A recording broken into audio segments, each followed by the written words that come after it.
How's the guitar collection? Oh, it's pretty cool. Very cool.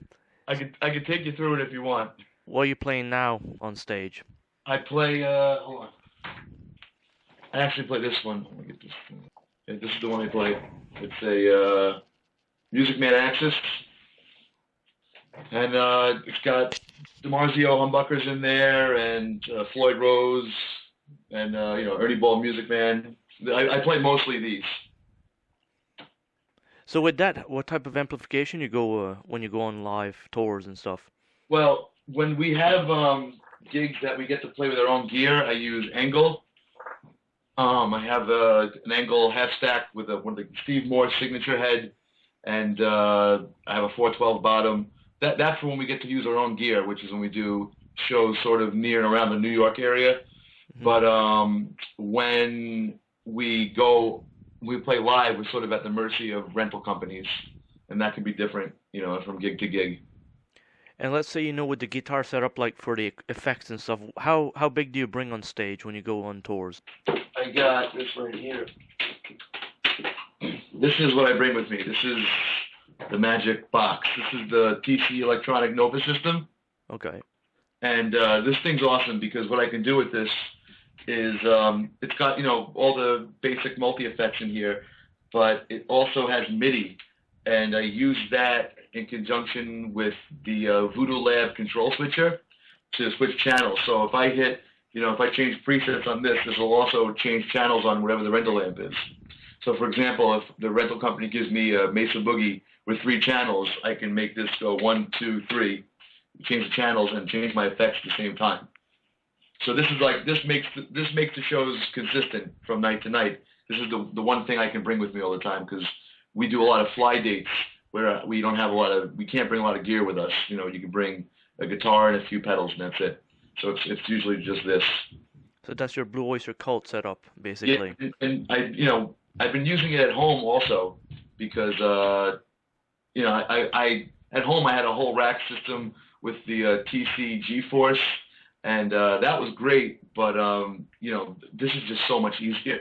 In the studio, do you work on new stuff at this moment? Yeah, well, I haven't done anything with Blue Öyster Cult in the studio. They haven't, had a record deal, I guess, since I joined. But I do my own stuff in the studio. I just actually recorded something with Jules Rodino, who's the drummer in Blue Öyster Cult, and Danny Miranda, who used to be the bass player, who is now Meatloaf's bass player. And we just recorded something, and I put it on YouTube. It's called Shazam. What's your take on YouTube and stuff like that today, like with promotions, like people just put it and then you get the hits, everybody sees it. Yeah, I love YouTube. I have a lot of stuff up there, from live shows and also like amateur hobby stuff.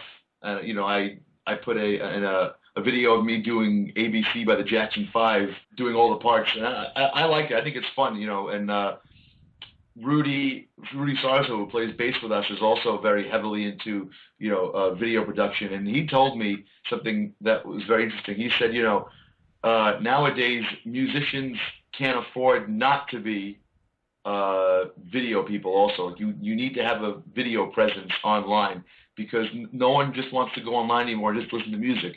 There needs to be a visual component, and I'm doing my best to keep up with that. With video, it takes a lot more time than audio. So, Yeah, it does. Because when you're done with the music part, then you have to do the whole other layer of video. And for me, music is a lot easier than video because I have a background in it and I'm trained to do it. And video is sort of a hobby. So with my stuff, it's usually the audio quality is much better than the video quality. But like anything else, I think I'm getting better at it slowly. yeah, because I mean the time and effort you got to put into the video, and then you got to put in the audio quality as well. A lot of hours into that.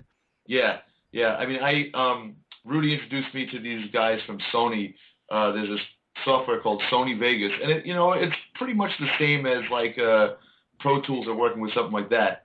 But yeah, so I'm sort of getting into that program and learning how to do video off of that. Playing in Halifax. I don't know what happened Okay. to that gig. I just they called me and told me it wasn't happening anymore. So something must have went through with fell through with promotion or something like that. I have no idea. I'm not really involved with that end of things. But at least you guys are still touring then. Yeah, yeah. I Okay. mean, we just did a bus tour of California.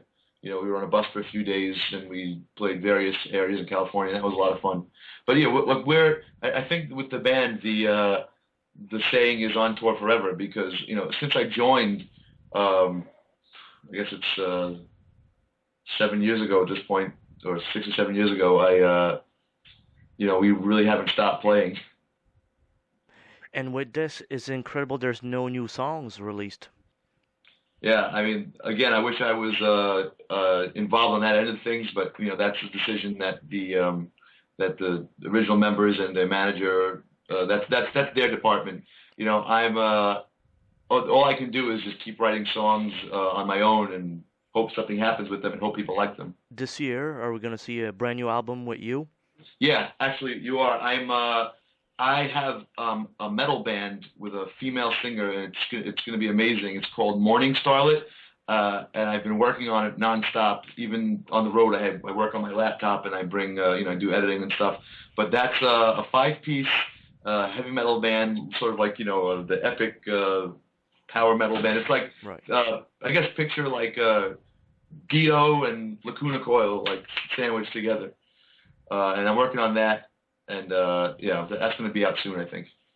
We're looking forward to seeing that. It's been a real pleasure talking to you, Richie, and hopefully you get a great tour. Too bad we can't check you out in Halifax, Nova Scotia. Sorry about that. It happens. Yeah, Maybe do one in the future when you get your stuff released. sure, sure, I'd love that.